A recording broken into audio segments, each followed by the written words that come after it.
Hello दोस्तों, नमस्ते, welcome to our channel. ठीक है, 6 डिजिट सैलरी मतलब लाखों की सैलरी ज़रूरी नहीं है कि आपको रिच बनना है।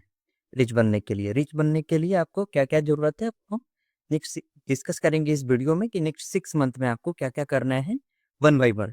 तो डिस्कस करते हैं कि क्या हैबिट्स हैं, क्या हमारे लाइफ़स्टाइल में चेंजेस करने पड़ेंगे, क्या-क्या हमें प्रिकॉशंस अडॉप्ट करने पड़ेंगे कि नेक्स्ट 6 मंथ में या तो रिच बन जाए या टुवर्ड्स दैट अचीविंग गोल जो भी आपका पर्पस है 1 करोड़, 2 करोड़, 5 करोड़ का के अकॉर्डिंगली आप कैसे अपने लाइफ़स्टाइल को मॉडिफाई कर।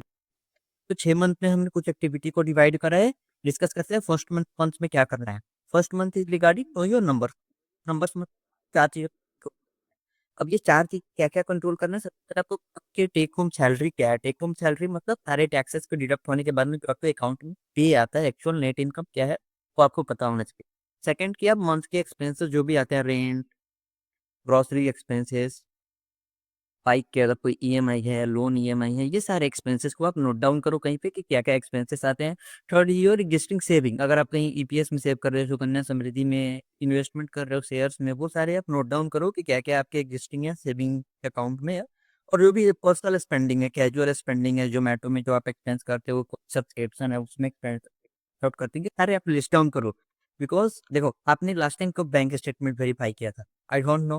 बिकॉज़ जब भी आप बैंक स्टेटमेंट देखोगे, हम जनरली बैंक स्टेटमेंट अपन देखना अवॉइड करते हैं बिकॉज़ हमें पता होता है कि हमने इस मंथ में पर्टिकुलर ज़्यादा एक्सपेंस किया है रिगार्डिंग वो एक्सपेंसेस हमने ज़्यादा किए हैं जो हमारे लिए बहुत मतलब फ्यूचर में एक उसका कोई प्रेडोंस नहीं है। तो देखो, ignorance is equal to no problem, ये होता नहीं है कभी भी। जब भी आप कोई प्रॉब्लम को इग्नोर करते हो तो प्रॉब्लम बड़ी होती चलती है। आप इसको एक्सपेंस को एनालाइज़ करो कि हमने इतना एक्सपेंस किया है करंट मंथ में व्हिच इज़ जो कि हमारे वैल्यू एडिशन प्रोडक्ट में नहीं है या हमारे लाइफ के लिए वो फ्यूचर के सेविंग्स के नहीं है, तो उसको हम क्या कर सकते हैं, मिनिमाइज़ कर सकते हैं। तो व्हाट इफ एनालाइज़ करोगे तभी आपको पता चलेगा व्हाट टू डू नेक्स्ट। ठीक? सेकंड मंथ में आपको क्या करना, देखो आपको नहीं पता है कि कब आपकी जॉब लॉस हो सकती है, कब आपको हेल्थ इश्यू हो सकता है, कब आप डेट ट्रैप में फँस सकते हो, कब आप एक्सपेंस पे नहीं करोगे। तो आपको फर्स्ट स्टेप क्या है कि इमरजेंसी फंड बिल्ड करना है। इमरजेंसी फंड मतलब अगर आप स्टेबल जॉब है, स्टेबल जॉब मतलब आपकी salary generally first of every month आ जाती है या उससे पहले, तो आप अपनी जॉब को स्टेबल मान सकते हो। अगर उसके बाद आती है तो आप अनस्टेबल जॉब की कैटेगरी में आते हो। अगर आपका अनस्टेबल जॉब है तो आप 6 मंथ के इमरजेंसी फंड बिल्ड करो। अगर आपका इंस मतलब फर्स्ट के आस-पास में आ जाता है तो आप 3 मंथ का इमरजेंसी फंड बिल्ड करो। देखो आप सेव करो। I know saving is a very tired process in the sense कि आपको इमीडिएट ग्रेटिफिकेशन नहीं मिलेगा। आज आप ₹100 पर मंथ सेव करोगे, तो आपको at the end of 10 year, 5 year और 20 ईयर जब भी आपका कोर्स कंप्लीट हो, आफ्टर एक सर्टेन पीरियड ऑफ टाइम मिलेगा।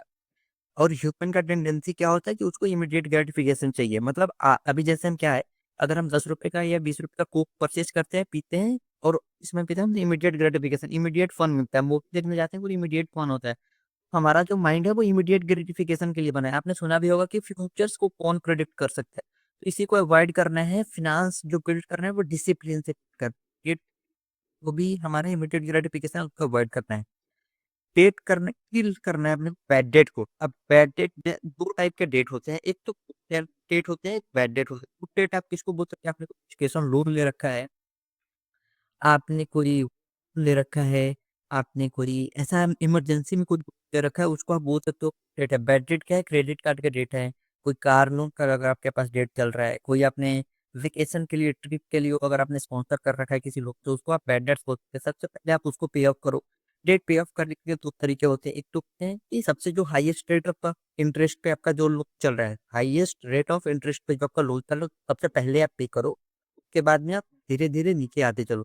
तो अभी एज ऑफ इंडिया आप मान सकते हो कि 9% और 10% से ऊपर जितने डेट है वो सारे बैड डेट सी के कैटेगरी में आप डालो और उसको पहले पे आउट करो। उससे क्या होगा, आपका सेविंग होगा। वो जो भी सेविंग है आप रूट कर सकते हो इन क्या इमरजेंसी फंड। क्रेडिट कार्ड जो बैड डेट्स है सबसे पहले उसको आप करो, फिर इंटरेस्ट रेट जो हाई होगा उसका पे अप करो। उसके बाद में आप धीरे-धीरे छोटे-छोटे जो भी इंटरेस्ट रेट है और लोन्स है उसको पे अप करके हटाओ सो दैट आप बिल्ड कर सको emergency fund and investment. Investment start करो आप। इन्वेस्टमेंट में क्या होता है कि आप जनरली हम इन्वेस्ट 2 तरीके से कर सकते हैं। एक तो आप शेयर मार्केट पे करते हो, दूसरा इन्वेस्टमेंट का मैं बताता हूँ आपको, जो बहुत कम लोगों को पता है। जब आप गवर्नमेंट के जितने भी स्कीम्स है उसको लीवरेज करो। जितने भी आपके एम्प्लॉयर लाइक ईपीएस में क्या होता है, आपका कंट्रीब्यूशन जाता है 6% और एम्प्लॉयर का भी सिमिलर कंट्रीब्यूशन 6% जाता है, तो आप उसको बढ़ा भी सकते हो। लेट्स से 6000 अभी आपका ईपीएस आपका पोर्शन जा रहा है, 6000 एम्प्लॉयर का पोर्शन जा रहा है, आप उसको 12,000 करो। इससे क्या होगा, आपके टैक्सेस भी सेव होंगे और आपके लिए फ्यूचर में इन फ्यूचर का जो है वो कॉर्पस भी बिल्ड हो रहा है। सिमिलरली फॉर एनपीएस, एनपीएस में बिल्ड करो। एनपीएस हमारा एक है कि एक तो टैक्स सेविंग होती है, एडिशनल 10% टीटीसी के लिमिट के अलावा, और एनपीएस में भी एम्प्लॉयर कंट्रीब्यूट करती है। अटल पेंशन योजना है, जो गवर्नमेंट जो भी इनकम टैक्स पेयर नहीं है उनके लिए गवर्नमेंट भी कुछ कंट्रीब्यूशन देती है, और 60 ईयर के बाद में आपको सर्टेन 1,000, 3,000 और 5,000 का पेंशन देती है, उसमें आप कंट्रीब्यूट कर सकते हैं। एटीसी, एटीसी के लिमिट आता है जिससे आप ELSS, equity linked saving, tax free bond में इन्वेस्ट करो अगर आपका टैक्स स्लैब 30% में जा रहा है तो। इन सब में से होने के बाद इमरजेंसी फंड पे प्लीज ध्यान दो। इमरजेंसी फंड ही है जो आपका बैड टाइम में आपको सेव करेगी। इंडेक्स फंड आपको पता है निफ्टी 50 अप्रोक्स लास्ट एज तक आप देखो 12% के सीएजीआर से दे रहा है आपका रिटर्न। कुछ अभी मैंने एक रिसेंटली देख रहा था एसबीआई कॉन्ट्रा फंड जिसने 20% सीएजीआर से रिटर्न दिया है। मतलब अगर आपने 20 साल पहले 1 लाख रुपया रखे में तो आज वो आपका पैसा ऑलमोस्ट 2 करोड़ रुपया होता है। इसलिए आप इन्वेस्टिंग करो छोटे छोटे अमाउंट, बट सिर्फ कंस्टेंट डिसिप्लिन। वोल्टेज इंक्रीज करो आप इनकम। इनकम इंक्रीज ना दो तरीके से हो सकते हैं। एक तो आप अगर सैलरीड पर्सन हो, सैलरी में आप जॉब स्विच कर सकते हो या एम्प्लॉयर से नेगोशिएट कर सकते हो। सैलरी नेगोशिएट करो, सैलरी नेगोशिएट करो, साइड हसल आप जनरेट करो। साइड हसल आप यूटिंग कर लो, डांसिंग कर लो, स्किल डेवलप कर लो। अगर आप सबसे अगर आपको हो रहा है तो आप सबके लिए एक स्किल डेवलप करो। ऑनलाइन कुछ ना कुछ इनकम जनरेट करने का आप कुछ ना कुछ ऐसा ट्राई करो, स्किल डेवलप करो। Automate and review. देखो, एक फाइनेंशियल डिसिप्लिन अगर आप मैनुअल करोगे ना तो एक होता है फटीग। अगर आप बोलोगे कि मैं 1 तारीख को सैलरी आएगा, 5 को मैं इन्वेस्ट करूंगा, 5 तक मैं ईएमआई दूंगा, इन्वेस्ट करूंगा, एक्सपेंसेस करूंगा, तो वो नहीं हो पाएगा। कि आपको पैसा दिखने से पहले आप ऑटोमेट कर दो सबको। ऑटो से सैलरी या एक को आप उसमें से ऑटो पेमेंट लगा दो बैंक में ही, कि आप 20,000 इस म्यूचुअल फंड में डाल दो, 10,000 एनपीएस में डाल दो, 10,000 यहाँ डाल दो, फिर ऑटो से वो हो जाएंगी। ऑटो इन्वेस्टमेंट के लिए भी सेम है, same for emergency fund.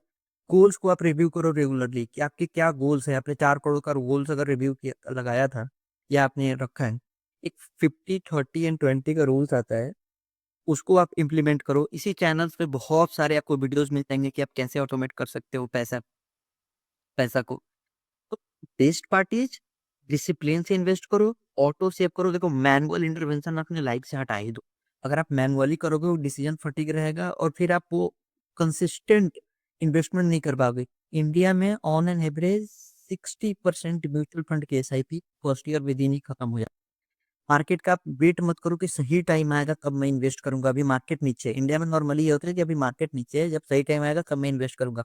But आप निफ्टी 50 को देखो, वो अभी भी अच्छे रिटर्न्स दे रही है, अराउंड 12% को जो बीट कर रही है।